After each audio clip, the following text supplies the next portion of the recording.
Good morning. Can everyone hear me? Yep. Okay. All right, so I want to say good morning again and welcome to the Government Contracting Opportunities for Business Workshop.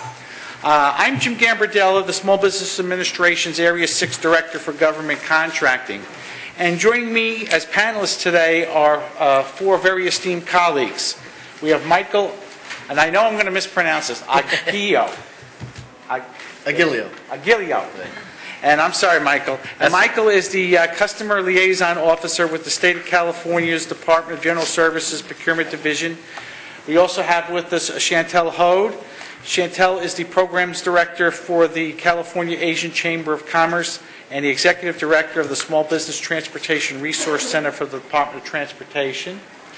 And then on the other side of Michael, we have Gran Lum. Gran is the Small Business Administration's Hub Zone Program Director. He's been with the SBA since August 2010, and he's a local boy. He's actually on leave currently from UC Hastings, where he is a clinical professor of law and the director of the Center for Negotiations and Dispute Resolution. And then to Gran's left, we have Joseph Messanian. And Joseph is the Deputy Director of the Department of Defense's Office of Small Business Programs in Washington, D.C. So you won't see their names on neither Gran's or Joseph's name on the agenda. They're late additions, but we were very happy to get people of their caliber here to be part of this presentation. So we're hoping that this is going to be an interactive experience. So after we give you some short presentations about each of us and each of our organization, it's going to be an opportunity for you to ask us questions that you may have about doing business with the government at all levels, local level, state level, and federal level. So I'm going to tell you a little bit about the Small Business Administration and what it is that we do. And at the SBA, we're always talking about the 3 C's of capital, counseling, and contracting. Access to capital obviously comes from SBA loans, and there's a session, I believe it's next door, that's going to be talking about that and explaining to businesses and individuals the type of loan programs that we have that can assist them. Counseling and training courses come from the SBA's 2,000-person staff and 14,000 counseling partners. So there are lots of resources out there to assist you or any small business that are interested in learning more about doing business with the government and taking yourself down that road. And obviously, while the other workshops are going on, our primary purpose here is the one that's focused on is contracting. Now, at the SBA, we work in partnership with federal agencies to help to ensure that at least 23% of the more than $500 billion each year goes to small business. Federal contracting, from our perspective, in fact from anyone's perspective, is a win-win proposition because small businesses get the revenue they need to grow their revenues and to create jobs. And obviously the benefit to the federal government is that it gets the chance to work with some of the most responsive, innovative, and nimble companies in the United States, often with a direct line to the small business's CEO. Now, over the last 2 years, we've headed in the right direction as far as getting contract dollars to small businesses. Instead of 23%, we put 31% of the Recovery Act contracts in the hands of small business. And overall, we saw an increase to about 22% in fiscal year 2009 for small business in the overall government's contracting programs. But obviously, we can do better, and we need to do better. So the question is how do we create even more of these win-wins through our work at SBA and in partnership with all of you? Because obviously small businesses are a key part and essential part of the government being able to get the types of goods and services that it needs to ensure that it meets its missions. So let's start with the basics. All of the federal agencies know about the 23% statutory rule, and that's the government-wide goal to contract awards to small business. And they know that each of their own agencies have specific goals that contribute to that overall effort. And we at the SBA work very closely with those federal agency personnel every day to try to help them find new ways and opportunities to award more contracts to small businesses. In addition, we help them reach the other sub-goals that Congress has rolled out. For example, 5% of the overall contracts awarded by the government are supposed to go to small disadvantaged businesses, 3% to firms in our Hub Zone program, and Grant is going to speak a little bit more about that when it's his turn, and 3% to firms in our Service Disabled Veteran-owned small business program, and additionally 5% of federal contracts are supposed to go to women-owned businesses. As you can imagine, there's a lot of work that's necessary to meet these goals. This means we have frequent and candid conversations with procurement officers and agency leaders to make sure they are doing all they can to award contracts to small businesses. Two major events, and some of this is going to be a repeat or a reiteration of what we've heard both in the general session and then in the most recent plenary session. And we've had two events that happened recently that give us more tools to meet those goals. The first was the recommendations from the President's Task Force on Small Business Contracting, which came out in early September. The second was the Small Business Jobs Bill, which was signed into law by President Obama on September 27th. And there were 19 provisions specifically related to small business contracting in the Jobs Act. And I just have to tell you, I just want to digress for a moment, is that I've been in government contracting almost 30 years, and we've had more good things happen for small business within the last year to 18 months than I can remember happening in the prior 30 years. So I think we're really making some good progress. But I would like to talk about some of the provisions of the Jobs Act that I think are particularly of interest to small businesses. First of all, we can now ensure parity. The government requires equal treatment or parity across our federal contracting programs. Before the law passed, there was some confusion about whether one program gets priority over the others. There is no confusion anymore. Contracting officers are now free to choose among businesses that are owned by women and service-disabled veterans, as well as businesses participating in the Hub Zone and the 8A business development programs.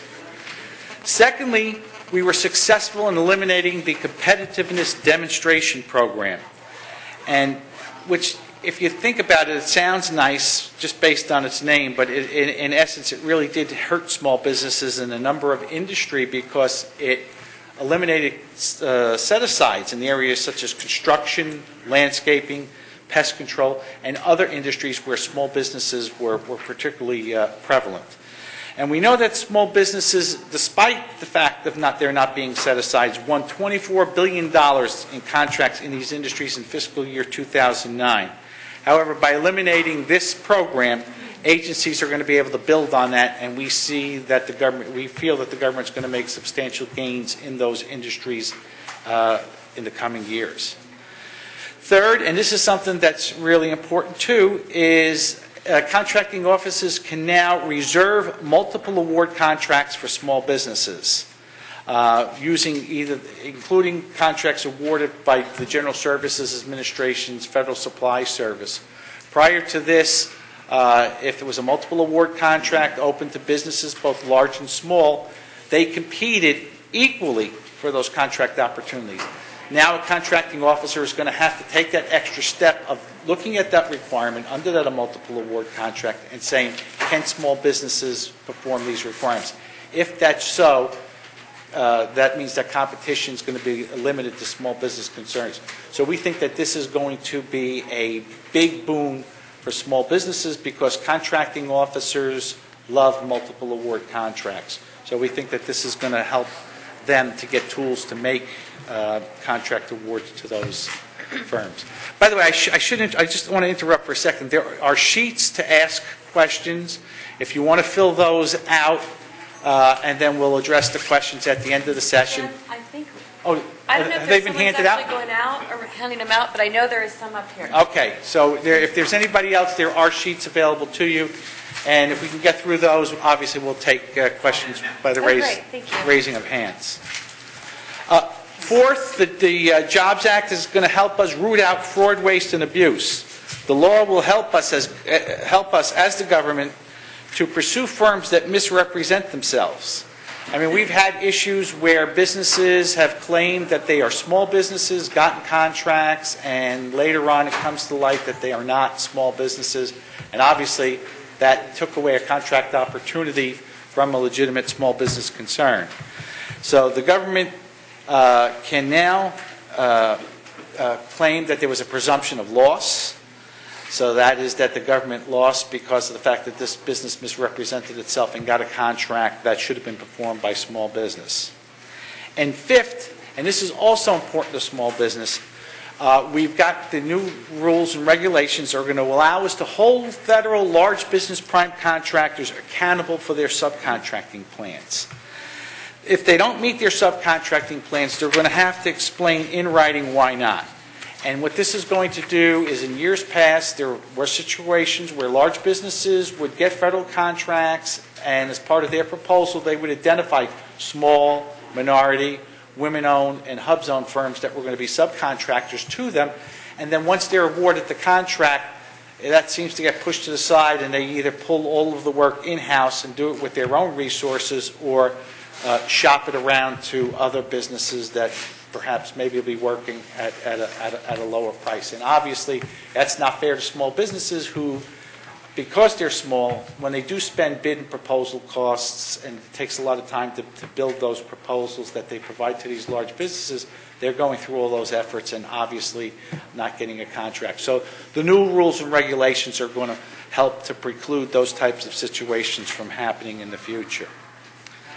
Overall, many of the contracting-related pieces in this Jobs Act, including those that I mentioned, were formal recommendations that actually came from President Obama's task force on small business contracting. They released their report back in August. Both the task force and the Jobs Act will also help us move forward in other areas too, such as stronger workforce training for contracting officers. Again, contracting officers have a difficult job. There's lots of competing interests. They feel pressure from customers. They feel pressure from vendors. Obviously, they feel pressure from the Small Business Administration. And a lot of them are really unsure sometimes as to what it is that they should do. So this act and the task force recommendations are going to ensure that the contracting officers get the training specifically in small business contracting. I took the government's basic contracting course a number of years ago. It was a 160 hours course. I think 5 to 6 hours were devoted to small business. Now, obviously, we need to do more because we need to make the contracting officers appreciate more the value that small businesses bring to the table and the mechanisms that they have available to them to include small businesses in their contracting plans and programs. We're going to be implementing mentor-protege programs across the government, and we're going to increase agency accountability to meet the goals that I mentioned earlier. In addition, we're moving forward with some of the task force recommendations that weren't in the Jobs Act. For example, we're planning to enhance the website Federal Business Opportunities, which is the government-wide point of entry on business opportunities. We want it to serve as a one-source resource for upcoming contracting and subcontracting opportunities. And it will include a calendar of federal agency matchmaking and training events. We think with all of these tools that are coming from the Jobs Act and the task force, we're going to be able to provide more opportunities for small businesses to compete. And we've got measures that are going to be able to measure our accomplishments and our progress each step of the way. And that's why in 2010 we developed a new scorecard, a report card, if you will, which graded each agency on a scale of A to F, incorporating both prime contracting as well as subcontracting efforts. And as we all remember when we went to school, we were all proud to, bring home our A's and show our parents our report cards that way. But if there was an F or a D or maybe sometimes even a C, we were ashamed of ourselves. So this is going to create a greater awareness among the public of how well agencies are doing with regard to their small business goals, and hopefully that'll lead to increased performance on their part. So as you can see, we're taking some great steps forward to make more handshakes happen between small businesses and federal agencies. But at the same time, we've got to make sure that the contracts are getting in the right hands, and to that end, the SBA wants to make sure that we're a careful steward of taxpayer dollars. And that's my second point. We have to take steps to ensure that only eligible bona fide small businesses are participating in each of our programs, and that we're finding new ways to identify and eliminate waste, fraud, and abuse. And we're focused, very focused in these areas, and we have 3 steps in the process. On the front end, what we're doing is we want efficient and effective certification to allow only eligible firms to participate in our programs, and I'm sure Grant can speak a little bit more about some of the steps that they're taking back at SBA headquarters to make sure that we're properly doing this type of scrutiny. And to that end, we're re-engineering our Hub Zone certification program. We're working collaboratively with the Veterans Administration to strengthen accountability in the Service-Disabled Veteran-Owned Small Business Program, and we are currently undertaking a major review of the 8A program to strengthen tools such as Mentor-Protege program to ensure that the program's benefits are going to the intended recipients. The second area of focus on eliminating waste, fraud, and abuse is to ensure they maintain compliance to our ongoing surveillance and monitoring. And again, I won't talk too much about this. I'm sure Grant will talk a little bit about the efforts that he and his staff are taking to make sure that only firms that are bona fide Hub Zone firms are participating in that program. The third area I want to focus with is that we're going to hold bad actors accountable.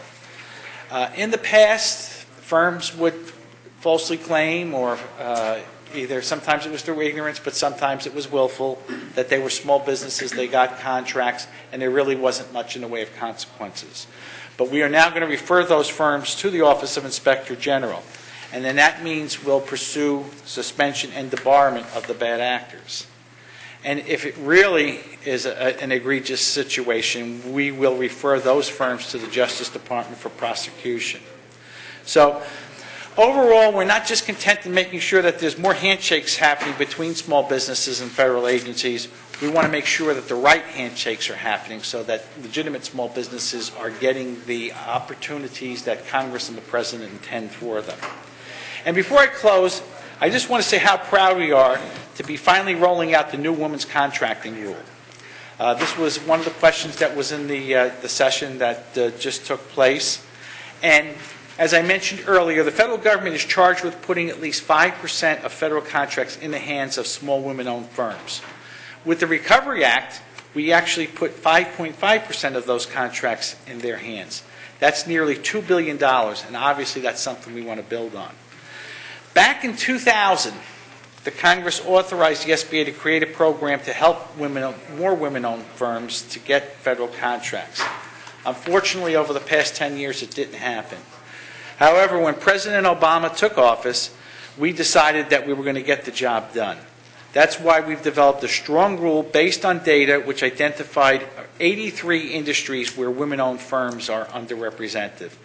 And to make sure we got it right when we were developing those rules, we reached out and got comments from approximately 1,000 women's leaders across the country to make sure that the rule was going to be a success. And we published that rule in October. Now, where it's at now is it's been over with the Federal Acquisition Committee. This is the group that actually makes the rule, puts it in the Federal Acquisition Regulation. And once that happens, we think that contracting officers are going to start using this set-aside program to the benefit of small businesses. That should be happening fairly soon. I don't have an exact date as to when that's going to happen, but I've been told that it's going to happen very shortly in the next month or two. But in closing, my commitment to you is this, that within the SBA, we're going to continue to work with federal agencies, reach out to small businesses, opening more contracting opportunities. And we're going to continue to help small businesses become federal contractors by giving them training and leveling the playing field where they need to compete. We're dedicated here, not only here today, but as we go forward. We have plenty of resources and resource partners available to help you. I would urge you to take advantage of that. Now, some of you may have been out to the SBA resource table, and there are 2 documents there that if you're really interested in federal contracting, you really need to go out and get those and take advantage of them. First is this document here. It's a guiding directory of doing business with the federal government. In the guide portion, we lay out a step-by-step process for small businesses to follow to become contract ready. We talk about registrations, certifications, things like DUNS numbers, and other things that you need to do before you can really go out and market yourself to the federal government.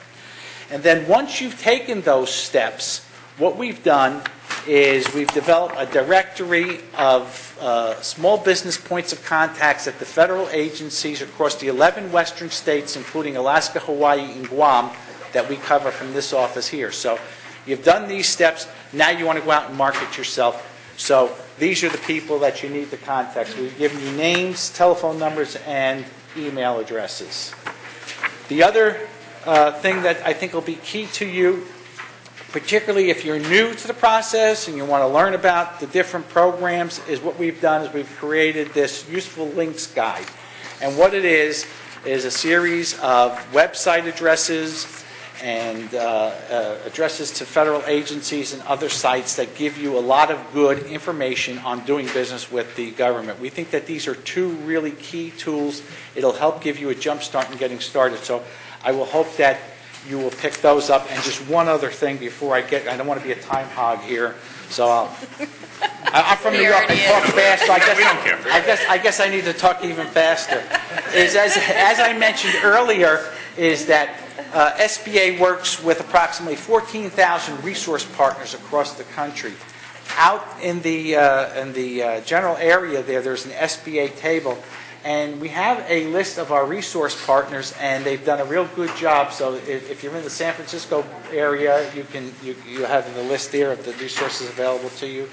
If you're out in the East Bay, we've listed those resource partners, and most of you are probably from this area, so we have these partners here in the South Bay. So again, you're not in this alone. This is a self-marketing program, and in large part your success depends on how well you market yourself and what you do to make your firm a viable contractor. But the important thing to remember is that you're not there alone.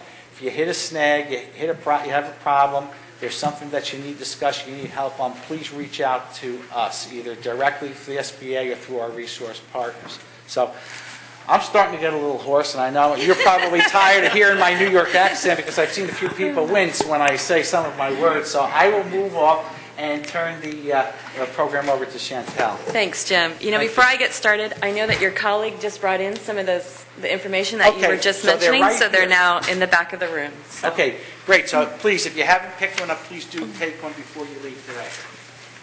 Thanks again, Jim. My name is Chantel Hoad. I'm the Executive Director of the Small Business Transportation Resource Center, which is, I also am the Programs Director with the California Asian Chamber of Commerce.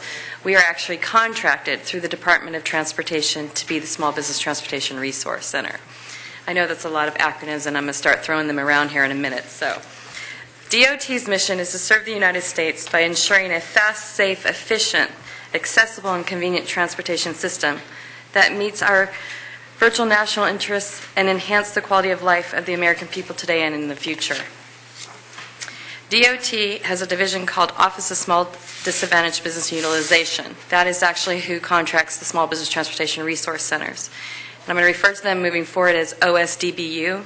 And OSDBU's mission is to ensure that small and disadvantaged business policies and goals of the Secretary of Transportation are implemented in a fair and efficient and an effective manner to serve small and disadvantaged businesses throughout DOT and the nation by providing opportunities, technical assistance, and financial services.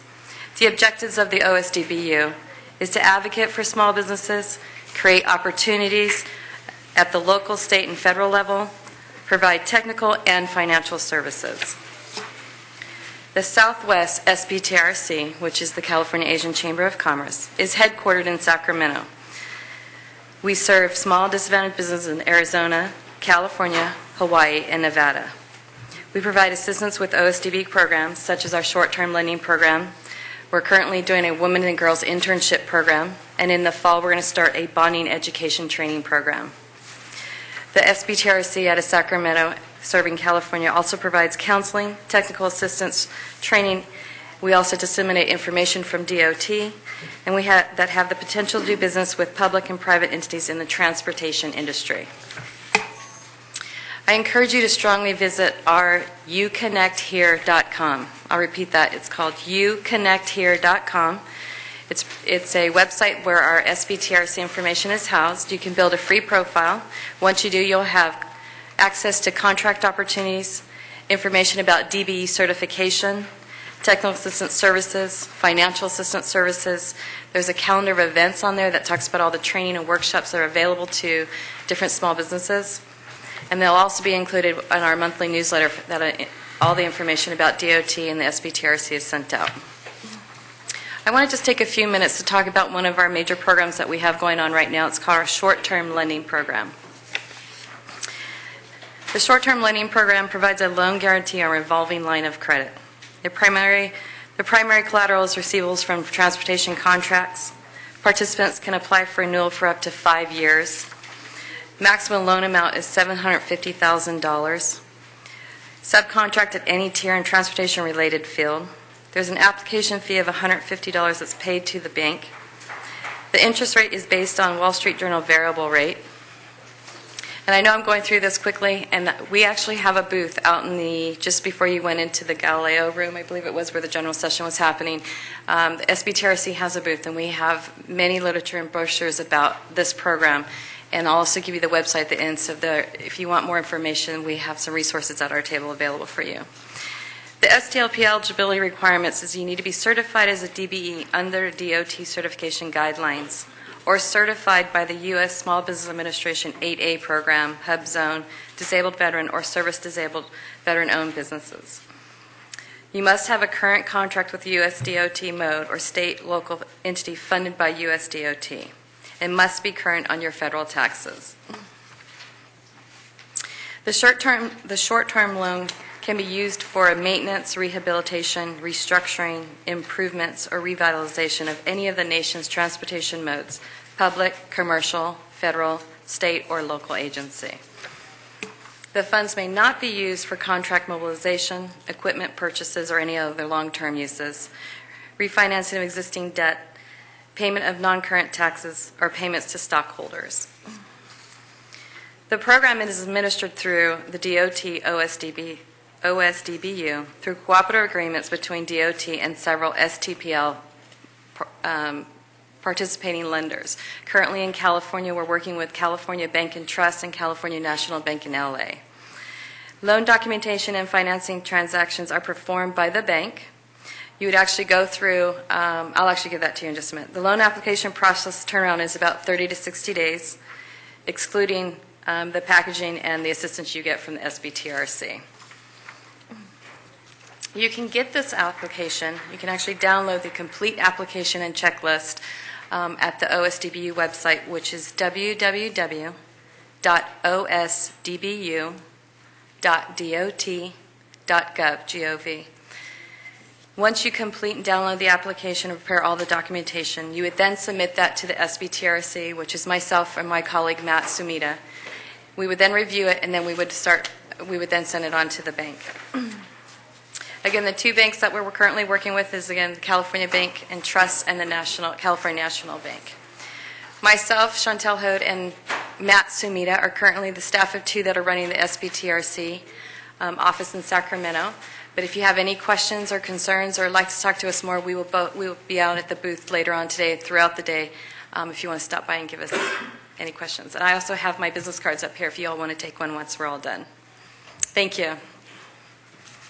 Thanks, Chantel. Okay, we'll turn it over to Mike from the Division of General Services with the State of California. Well, is it morning still? No, it's afternoon. Good afternoon, everyone. First of all, I'm really thankful that I was asked to be here today because helping small business and service-disabled business enterprises is one of my major passions, and that's the reason why I'm here. The state of California has two preference programs. A lot of people don't know about these programs, but they're a small business and service-disabled veteran business enterprise programs, certification programs. If you happen to be able to get certified in these areas, there's a lot of benefits for you as businesses. One is you get a 5% bid preference. So as a certified small business in the state of California, you can actually have a 5% higher bid than non-certified small businesses and or any other businesses and still win at that percentage. So I mean, there's a big benefit there. On top of that, in law, we have what we call the Prompt Payment Act. So if we, the state, and I say I, but I'm not the state, just make sure that we're clear because he's filming me over here. If we don't pay you within 45 days of receiving your invoice, we now pay you, we have been paying you late penalty payments if you are certified in these programs. So I mean, you get an extra benefit there. On top of that, we have now what we call a small business and DVBE option. And what that is if you're in our database and I go out to buy anything that the state may need in regards to commodities and or services, I go into my database. And all I do now is I just get 2 quotes. I can now enter into a contract up to $250,000 with you. So $250,000. I mean, it's that simple, but you have to be certified in our database. The thing that we also have is, for you, is that now DGS, the state of California, and we're the biggest buying arm, we're the 800-pound gorilla in the state. When we go to purchase anything, we have a new executive order that basically states that anything that we buy for anybody in the state of California, we have to go to that database first. It's a buy first policy now. So we're really trying to get small businesses involved in doing business with the state of California. And Jim said it earlier. If you businesses are doing well, especially in the state of California, the economy gets better. The state does better. Why? Is because you are growing, you're hiring more employees. Everybody benefits by you as businesses in the state, by growing your business. And then we're trying very hard. As a matter of fact, just this December, we had a statewide small business council, and along with the members here in DGS, and what we have is, we have a goal. The state of California last year, of course, spent a lot less than the federal government did. We spent $9 billion. 25% of that $9 billion is relatively set aside for small businesses. That's our goal, 25% of that. We have a 3% with disabled veteran business enterprises. As of this December, we met as a group, and we are now petitioning the new governor of the state of California to raise that percentage from 25% to 50%. Wow. All the money. On top of that, we're looking at trying to get the 3% as disabled veterans, double that to 6%. So we are really trying to get you, as businesses, involved in state government. Now, depending on what you sell, or your products and or services, they might not be a big fit for us, but you really got to look. Because the whole idea is when you do business, you really got to do your homework as well. Now, I'm advocating that you try to do business with the state of California. I'm trying to tell you right now not to put all your eggs in one basket. Because, as everything else in businesses, you really have to be diversified, especially in this kind of economy. But what I'm saying is that the state is really trying very hard to make sure that small businesses and disabled veteran business enterprise really grows and develops in this state. My job is to help all of you and any businesses that want information from me to find where to find contracts. And what I've done for you today is I'm only going to be here for about an hour and 15 minutes. But as I leave, I put on the very back counter this brochure, and it's really going to help you out. It's how to do business with state government in 5 easy steps. We walk you through how to get certified. We walk you through what is the benefits. We tell you what you need to be in regards to eligibility requirements. Really simple. The state of California, in regards to eligibility requirements, unfortunately, well, fortunately or unfortunately, depends on how you look at it, we just recognize small businesses, period. We don't recognize women-owned, minority-owned. It's just relatively small business. We put everybody in one category. Prop 106 in the state of California really got rid of a lot of the ethnics. 209? Is it 209? Thank you very much for correcting me. 209, right? You got that on film. And I want you to come back. Hey, he said. In any case, what I try to do is I brought this brochure for you. How many are you currently certified with the state of California as a certified small business? One, the two of you. I recognize you. Two. We got that's for you two. Big benefit. For the rest of you, unfortunately, you're not in my database, so I wouldn't look at you. That's one of the biggest things for the small. We actually have, from my understanding, census, there's over 2 million small businesses in the state of California. Well, if you look at this room, I got 20,000 people in our database. That's who I go to first. So for you two, you're really lucky because you're on the front end of the bandwagon and everybody else is trying to catch up. The other thing that we have here is that I brought back there for you two, who actually are certified. I got a brochure back there. It's like, I'm certified now, what do I do? But so there's more than enough back there for you two.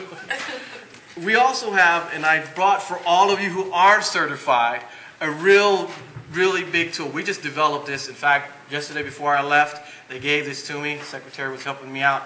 On the first part, we have a new system. It's called e-procurement. We made it, try to make it easy for all of you to do business with the state of California. What we've done is we took 4 large databases that we had, and 2 of them you didn't have access to. We put it all into one place. It's called e-procurement. It's an online procurement system. Now you have access anywhere in the world, 24/7, as long as you have internet. You have internet, you have access to our system. So basically what that means is if you're on vacation, you're somewhere else in the world, and you want to check to see what kind of contracts are coming up, you can check.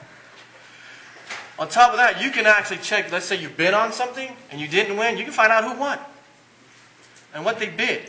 So what does that mean for you is that when you go out the next time, you actually have a better understanding of what their pricing was and what they did before. It's good for everyone. Anyway, this brochure here, the first thing you have to do is get a username and password. So we made it easy. We show you the 5 steps on how to get a username and password.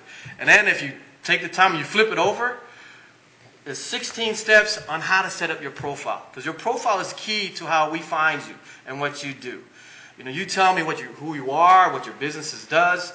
So when I go to search for you, everything that supposedly that you say you do is in that database, and now I can pull you up. So if you do cement work or IT projects or whatever the case may be, you enter that into our database. So when I'm looking for somebody, hopefully your name pops up. There's something I didn't bring. It's called leveling the playing field. For those of you who want that information, you can come take my business card. And basically what it is that we show you how to get in the game. For those of you, the 98% that's not in the game yet, I can show you how to get into the game. And we show you how to take advantage of that profile. And it's really simple. I'm here to help. I travel the state, so if you have organizations that would like me to come and walk through the process, you can call my office. We can set up a meeting. I'd like to get a group because I'm trying to save the state taxpayer money, so you can get a group together. It's better off for everyone. But I'll walk you the entire process. I mean, we try to make it really simple.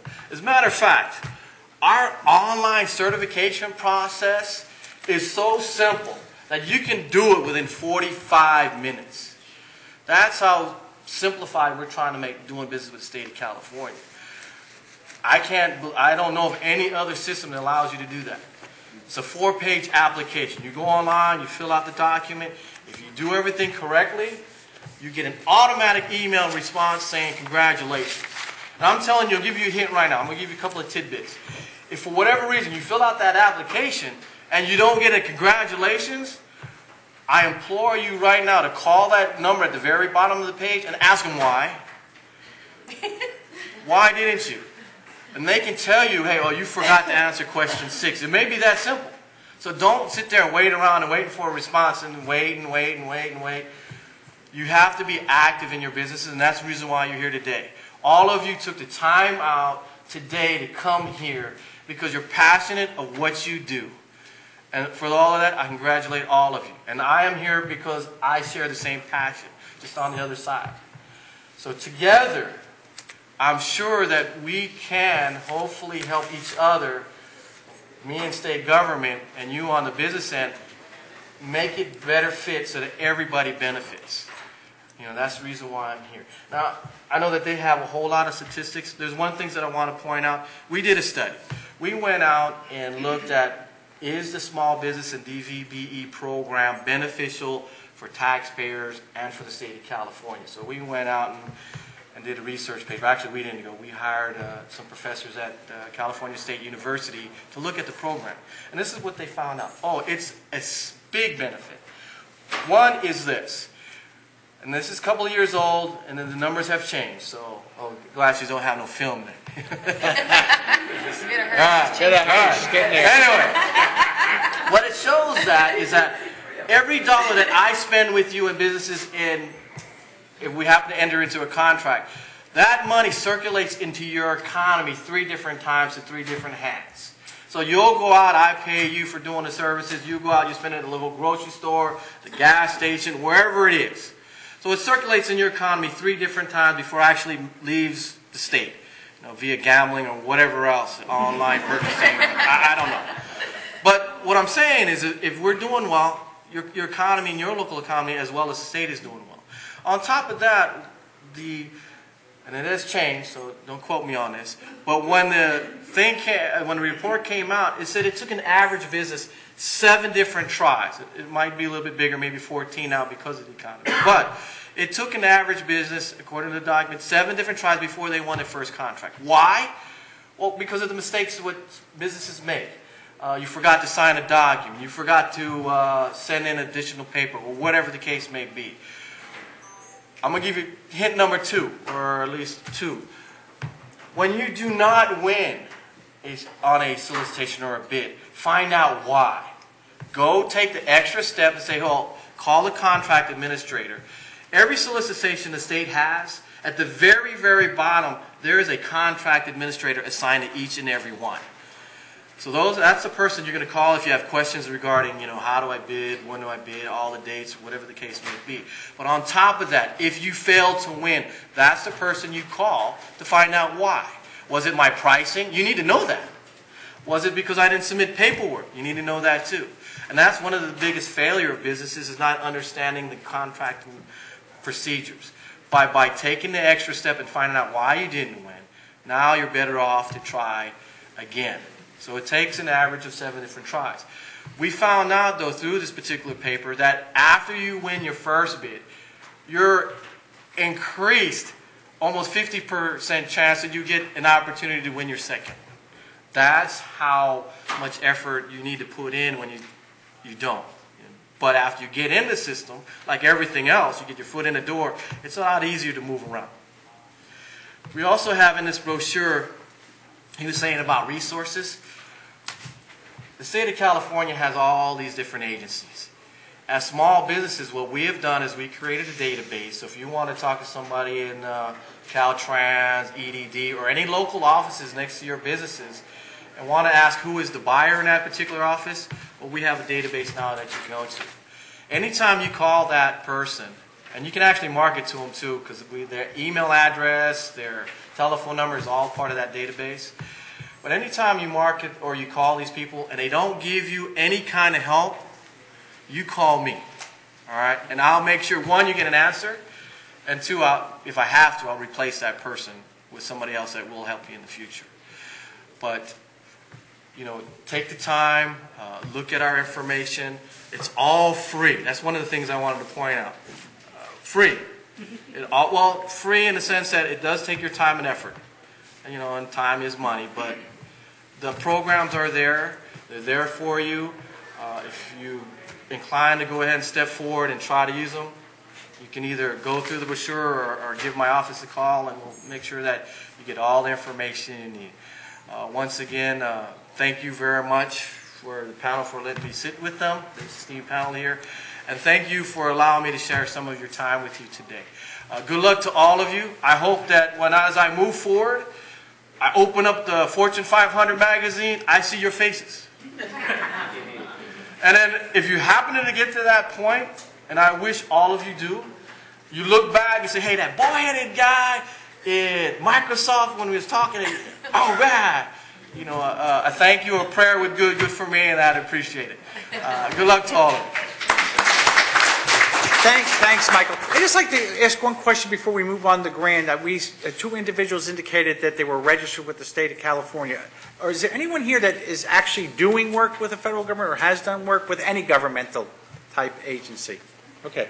So we do have a few people who've done that. So maybe if we have time a little later on, if any of you are willing to share some of your experiences, from your perspective, that might be good. But let's move on to our next speaker. Again, as I say, it's Grant Lum. He's the director of our SBA Hub Zone program in Washington, D.C. We're fortunate that he is out here to talk to you a little bit about this real exciting program that has real benefits to small businesses. Grant? I would like to thank all my esteemed colleagues on the panel as well. And I'd start just briefly saying I would commend you all because, again, what you're doing in running companies, in starting companies, is going to make a huge impact on the most difficult problem the country is facing right now, right? We are still at 9.4%. It's lowered. We had 113,000 jobs, but that's tough. I'd like to follow up Jim's question by asking how many of you currently run a business? Raise your hand if you actually run a business. Raise your hand if you're thinking of starting a business. Okay, great. And I want to follow up. There's the state programs that Mike just talked about. Have any of you heard of the federal programs, the 8A program, the Veterans program, the Women's Zone program, the Hub Zone programs? You have heard of them. And I'm clearly talking about one specific one. And again, given time and given what I actually know, I've only started August 30th, so I don't know everything about all our programs yet. But my program is just one of many programs. And this may not be the right program for you. The one distinction I want to start with and make very clear is this is a place-based program. The Hub Zone, Hub stands for Historically Underutilized Business Zone. So different from your status as a veteran, your status as a woman, your status as a minority, this is purely based on where your principal office is located at and where your employees live. And what we mean by historically underutilized business is basically a poor area in the country, and it could be a base closure area. It could be a Native American, an Indian reservation. It could be a difficult development area. This is Guam. The entire island of Guam is a hub zone, for example, and we're getting an increasing number. And you talk about the numbers in Region 9. There's a lot of businesses in Region 9 that are getting them. So I'll come back to it, but I just want to give here's what I'm going to talk about. You talk about the 23%, 3% supposed to go to hub zone businesses out of $500 billion. That would be $15 billion. This may be, and don't quote me on this may be the first year we hit our 23% in the federal government. Now that's May. There's a lot of numbers can lie, right? We all know that. The problem that Mike raises is that we may have to raise it and we have to hit it then. So the problem is it's a good problem to have, but it's also it can be a challenge as well. And this may be the first year Hub Zone hits their 3%, which would be $15 billion. So it's a lot of money. We are certainly talking about. Second main point I want to actually say is that the president is very committed in ways to small business generally, in ways that far more than perhaps any administration since Eisenhower, who started the Small Business Administration, and has a particular focus on contracting and small business. Jim talked about the task force. The White House is running a meeting with the top agencies to say, what are you going to do to meet these goals? And what can we do to meet these goals? Valerie Jarrett is involved with it. It's a very big concern for this administration. So I think this is a unique time and opportunity as well in that regard. The third point, before going right into describing the Hub Zone and giving it to Joseph, is that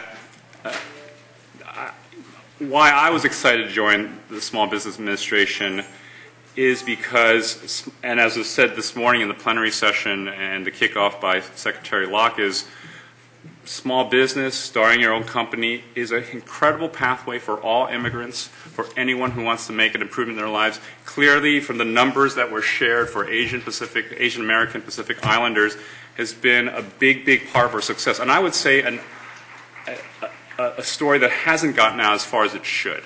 One thing I'd like to do with an SBA is really put together a report about what difference it has made for AAPIs in this country. And Jim mentioned that I'm from the Bay Area, and my grandparents, when they immigrated from China here, they started businesses, a grocery in the Mission Street in San Francisco, a sundry store. I'm not sure exactly what a sundry store is, but that's what my grandfather told me, in Grant Street in North Beach, and a restaurant in Rio Vista, which is, for those of you who have kids, near the Jelly Belly factory. You may be familiar with that in Fairfield. So it's very personal, and that's why I think this is important. Why, and there's a way in which there's an access that you can now have. As was mentioned earlier, I worked my job before I came to the SBA, and where I'm going to leave the absence from is Hastings Law School in San Francisco, which is in the middle of the Tenderloin, which is a hub zone. And I walk by every day, and I see the challenges that people have in that area. It's a very difficult place, and I really am focused on creating jobs where they're needed most. And these are the poor areas in this country where unemployment numbers have been outrageous even before this recession. So let me talk a bit more about the hub zone. There are basically 4 criteria to be qualified. It is a little more complicated than some of the other certification, but my job is kind of like a DMV, right? I'm certifying companies, much like what Mike was talking about at the state level, at the federal level. And the 4 basic criteria are that you have to be 51% owned and controlled by U.S. citizens. This came up in the earlier session. So in this case, at least, for a hub zone, you just have to be owned 51%. So there are opportunities for folks who are not yet citizens in having a hub zone certification. You clearly must be a small business, but that's very misleading. I didn't realize how big you could be. $100 million business, 500 employees, depending on what's called the next code there. So that's the second criteria. The third criteria is that your principal office has to be located in a hub zone. And the fourth criteria is that 35% of your employees have to live in a hub zone. And the way you can figure this out is I didn't have time to bring all my brochures and everything, but you can go to the website, www.sba.gov/hubzone, HUBZONE. I'll put my email, my phone number, and all that up here so you can go there. But you can then go into a mapping system. You can plug in an address, basically, and figure out whether a place is located within a hub zone. That's what you do. That's how you figure it out. And there are a lot of challenges involved in it. It's based on census data, and as you know, we just finished the 2010 census. So some areas will lose their designation. There's a lot of complicated rules. I don't want to get into the weeds on that, but it's a program that I don't think has gotten a lot of PR. My guess, again, many of you probably did not know about the program, but I think it can be a hugely beneficial one. I did want to at least touch on what Jim said about the fraud, waste, and abuse angle. To the extent, you may or may not know this, but there has been a lot of fraud, waste, and abuse in government. That may be a shocker to some of you. But the GAO has done a number of reports on the Hub Zone program in which they found out companies that were in the portfolio had their office as a Starbucks. The address was a Starbucks, for example. Or they were located and the GAO also did an underground investigation in which the Alamo, right? That Jim knows this one very well. Remember the Alamo. Where a GAO investigator plugged in the Alamo's address in Texas and got certified. So there has been problems. There have been huge problems. And why I raise that for you is that we have taken huge amount of efforts, and Jim knows this very well, Joseph may know this as well, in order to clean out and make the certification one that's of greater value to you. And so folks at the DOD, and they aren't concerned about giving contracts to a hub zone firm. They know it is a good one. So that's the value to you. And we have done, again, I'm relatively new, but I saw the incredible amount of work that people were doing, the incredible amount of resource that was put in. I wish we could get folks through perhaps as quickly as Mike can, but we have done an incredible job to where now the median time to getting a certification is under 90 days. Most firms will get an answer under 90 days, which is astounding. It had been 200, 300 days. So we are going through. We are starting a process where we're looking not just the ones that are coming in, but the current firms that are already in the portfolio, giving what we call full document review, making sure that they meet all these four basic eligibility criteria. And the benefit, let me make sure, so it's clear, what's the benefit of getting the certification, right? It's no use to just have a certification. The benefit is that you can get a sole source contract, a hub zone sole source contract, or a set aside contract, or very similar to what Mike was talking about, a price evaluation preference. You're basically given, a way of getting to that government contract much more easily. And I don't know if you guys saw this, but it was interesting. The most business-friendly city in 2010 was Washington, D.C., because the federal government is the one that's still spending money. Right? It's doing relatively well in this economy because of that, and was voted as such very recently. So those are basic things, and I want to make sure to get it over to Joseph. I want to at least say the stories of. I've had a chance over the last 4 months of meeting a lot of folks in these firms, and one of the things for you, even if you do not live in Hub Zone, this may be relevant for you all. There may be an incentive to have your office, to get employees. I remember talking to someone from Hawaii, ran a janitorial service, and they decided to locate their office in sort of where Matsumoto shaved ice is, sort of on the way there, near the base, near the military base that's out there. What was that? North Shore.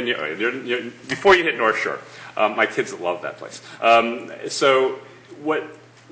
It's a challenge, though, because in this area near Honolulu, there's greater issues of drug abuse, there are greater issues of poverty, but in order to keep employees, they're working harder. One thing they did for an employee who had a problem was that person could not get the money from their employer and get it to their landlord. So what the company helped this person do was to automatically deduct the amount from the paycheck and went straight to the landlord. And this employee was incredibly appreciative of it, kept them from getting evicted, and allowed this. And this person has been much, much better. This person has changed. She was a single mother, changed her life around.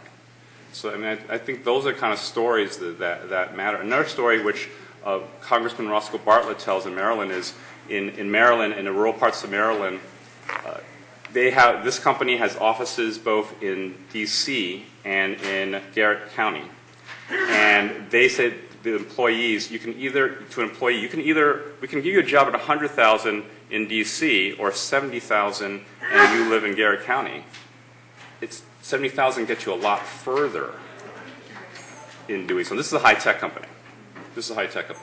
And so that may be something that may be interesting to you all as you think about that. And the last example is another company in which the employee said, I could never, again, a high-tech company, I could never get this kind of job in the rural part of Maryland that I'm from. This job does not exist. This is why I have it. So, again, I want to commend you all for what you do. You play a really important part in this. And the last thing I would say, I also went to Cal like Ronnie, and I was there when the big game happened. So that makes up for the fact that we're so bad compared to Stanford right now. So that's it. Thank you very much. Okay. Thank you, Grant.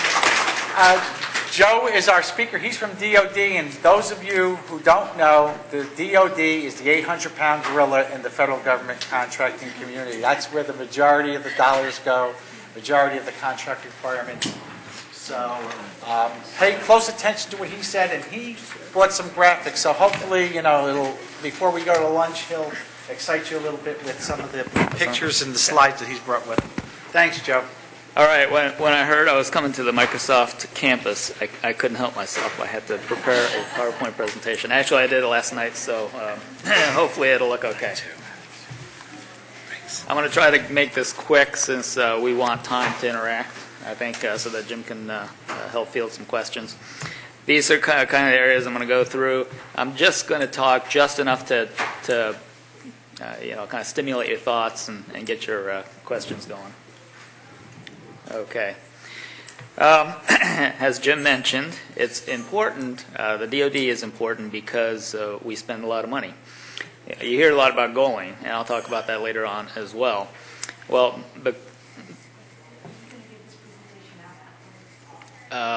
would you like it? Okay, I'll find out how to do it then. Okay. So the DoD discretionary budget, is over $700 billion a year. We spend about $400 billion on services and supplies and equipment. And then there's a portion of that is eligible for counting towards the 23% goal. So if you look at FPDS-NG, which is the accounting system, if you will, for contracts for the federal government, these are kind of the numbers that you'll find in there that I found last night. $5.8 billion. So California is doing pretty well in terms of capturing small business. I am from the small business office, so that's all we do, small business. 9.2% to Asian American PI small business firms in California, which is a pretty good number.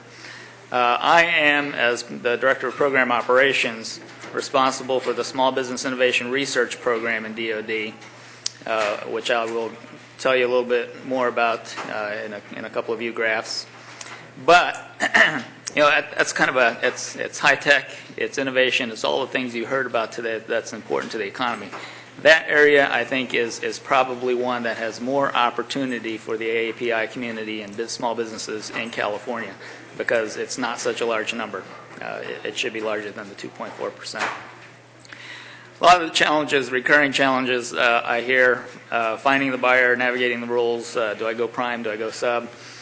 DoD is a huge organization, and it's like finding the needle in the haystack.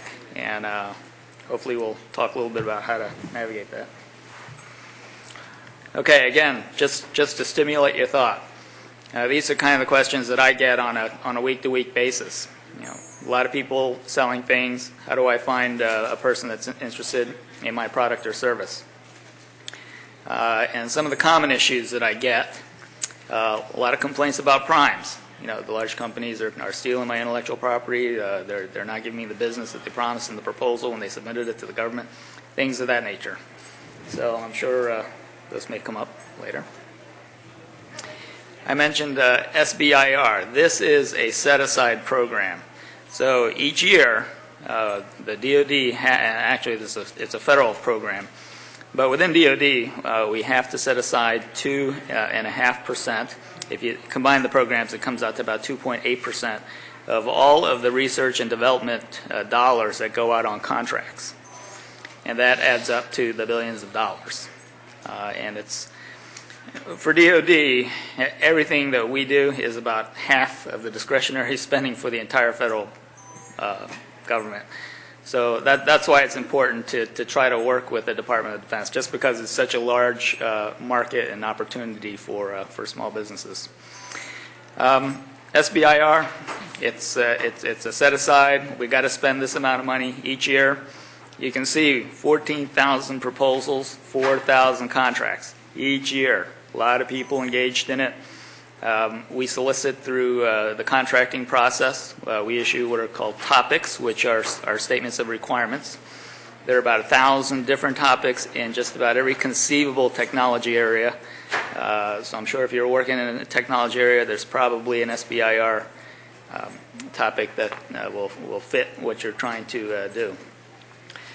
Recently, the Small Business Administration raised the thresholds for Phase 1 and Phase 2. Phase 1 is usually just a 6-month feasibility study. And then Phase 2 is where you get to develop a prototype or try to develop a prototype. There's a $1 million limit that's in the SBA policy directive but it's not a mandatory limit. So within the Department of Defense, you'll find Phase 2 contracts that are 1, 5, 10, 15, or more millions of dollars. Again, it's all driven by need. Our main mission in DoD is to support the warfighter. We have 2 simultaneous engagements going on now, and a lot of other unrest, I'll call it, in other regions of the world. There are a lot of things that we need to put out there to support the warfighter, and this is one of the major programs that helps us get that. Okay, this is a lesser-known program. This is a DoD unique program. You heard Mentor Protege. Jim mentioned Mentor Protege.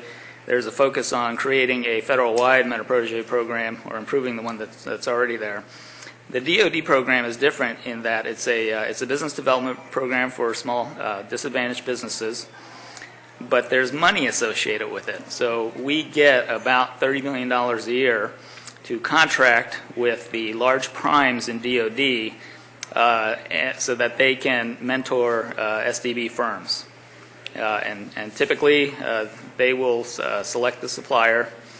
And it's all focused on improving the SDB base, improving the competition base. It's an enormously popular and successful program. I looked at the statistics for last year, and for the companies that were participating, the average increase in revenues was about $10 to $20 million per year increase, and about 20 new employees, net employee growth. So you heard about how small businesses impact our economy. This is great because it does just that. In 2008, I think it was, this program on a budget of that year was about $22 million, created 8,500 net new jobs, which on a per job basis is huge.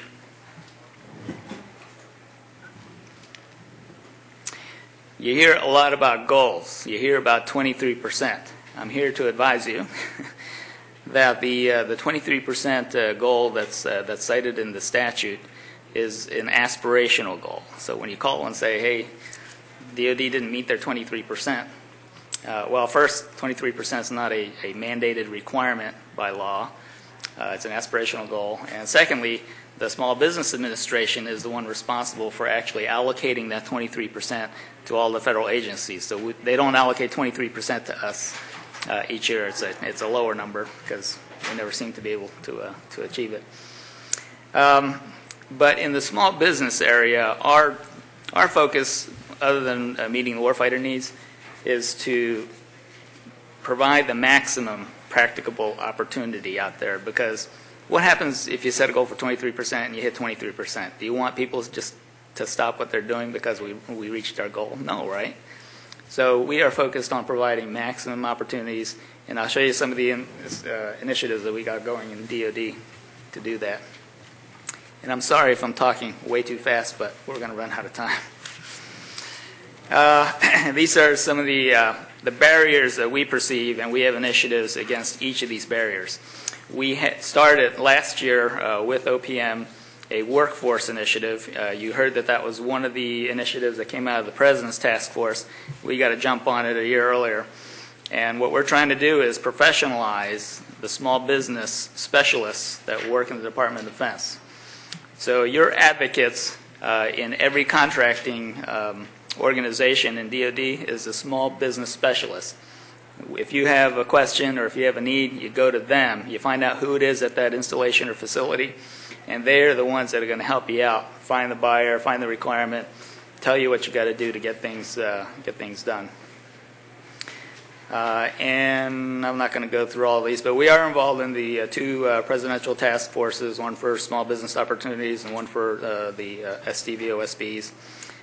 We are engaged in several White House initiatives, one related to SBIR as well. And there's been a renewed emphasis on collaboration, interagency collaboration, so we've been working a lot with the SBA and other agencies.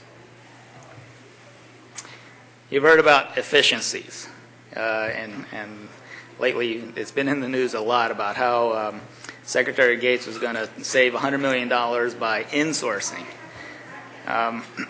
I can talk to you about it a little bit later on, but insourcing is a way of saving money. But the focus there, I'll say, because I've been engaged in it on a personal level, is that if there are people, contractors, doing inherently governmental functions, making decisions that a government official should be making about who gets contracts, about how much money gets allocated, that's got to be a government person doing it. So the focus is on getting those jobs done by government people instead of contractors, because you know why, just because the ethics issues that are raised. So we insource functions, not people. People tend to think, I have a contract, I have a person providing the support, and they're insourcing my person. That's not how it works. We identify the functions that are inherently governmental, and then we go out and we get the best, the brightest through a national competition. So that's how that works. And then where I work for Dr. Ash Carter, he's a Undersecretary for Acquisition Technology and Logistics. He has specific initiatives, 23 in total, 2 related specifically to small businesses, 1 having to do with increasing services contracts with small businesses. So it kind of offsets that. So I just want to dispel some of this notion about the insourcing is going to kill all of the companies that are providing services, because it shouldn't, except where it's inherently governmental. And then I've held many jobs within the DoD, and I was a major program manager, so I had the Command and Control Directorate in a major program executive office. Had an ACAT 1D program, which is one program had over $500 million a year as a budget. So I've worked with a lot of people, a lot of programs, and diversity is hugely important. Uh-oh, here comes the hook. There you go. I'm sorry, Joe, so if you could just...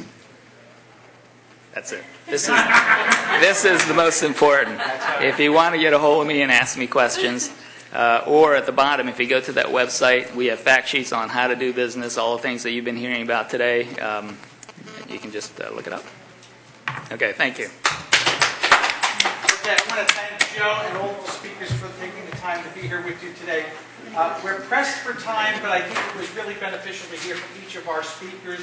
Again, as Chantel said, the resource area will be down there. There'll be experts that can answer your questions, provide you information.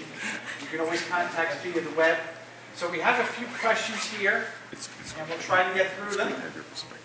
And if not, we can, again, try to answer them out in that area there, or you can contact us at a later date. Okay. What is the most common reason for not getting a bid? And I think Michael spoke to that a little bit earlier as to what it is. The most important thing when you see a bid is 3 things. Read it, read it, read it. Make sure you understand what the government entity is looking for.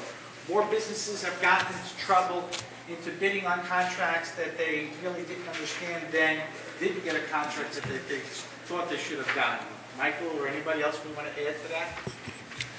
Yeah, I'll just make one comment. The source selection process that you'll find in the FAR and DFARS is very unforgiving. If you violate a page count by 1, even if that page is blank, the contracting officer is going to throw it out. So you got to pay attention to the requirements of the solicitation and the proposal submission. Most of the solicitation that government entities put together, they're all in black and white. Like he had said earlier, they will tell you what they need from you. We will tell you what we want. Now, if you don't provide what we want, then the first thing that we do with them, exactly what Joseph said, okay, next. And that's one of the biggest failures that businesses have when they do place a bid, is they miss something. That's why I told you earlier, next time when you don't win, find out why. So that if you know that you didn't get that page count right, next time you bid, you better look and say, hey, 1, 2, 3, 4, 5, I got them all. That's one of the things is that all state or all government entities tell you in black and white what they want. It's up to you to provide all that information. So take the time, like you said, and read. Unfortunately. Okay, obviously we're not going to get through all of these, so we'll do the best we can. federally, are there plans to extend the initiative for women-owned businesses to minority-owned businesses? We have a program. It's called our 8A Business Development Program. Again, not to get too much detail because of limitations in time, but in the guide directory that I handed out, there's a little bit of information about the program and website information to find out more about that program, or you can ask the experts down at the resource table. Okay. Where can we find a list of these contracting projects, especially for those biotechnology-related projects? Well, for the federal government, everything is announced in the Federal Business Opportunities website, or www.fedbizops.gov. Again, you've got that address in both the directory and in the useful links I've given you there. That's the first place to go. It's real simple to search. You can even search contract opportunities by keywords. So. Also, for the Small Business Innovation Research Program, if you go to their website, you can search all of the prior topics, and you can search by keywords. So if you're looking for nanotechnology, you'll find all the awards made and the requirements and things of that nature. So we'll just take this one as the last one. We'll find out with the conference organizers, is there a way where the questions and the answers can be posted for a later date? And is there any requirements on company types, such as CS, LLC, partners, etc., to getting a government contract? From the federal government's perspective, we do business with all types of entities, including all those listed here. Again, you have to be a business. Just to answer one question, small business. What's a small business? Small business is an entity organized for profit that is not dominant in its field of operation. And as Brand was speaking earlier, it depends on the size is based on a NAICS code, North American Industry Classification System code. It has a corresponding size standard. One is assigned to every solicitation from the federal government, and it will give you the associated size standards. So a business's size is judged against that NAICS code and size standard. You can be a sole proprietor. There are plenty of hub-zone, women-owned 8A businesses that are such. The question is whether you're ready to get the government contracts. Absolutely. Okay, so again, we'll hold on to these. Hopefully there'll be a way for us to answer these. Again, we'll be out in the resource area. Thank you very much. We appreciate you attending this forum and for your attendance. Thank you so much.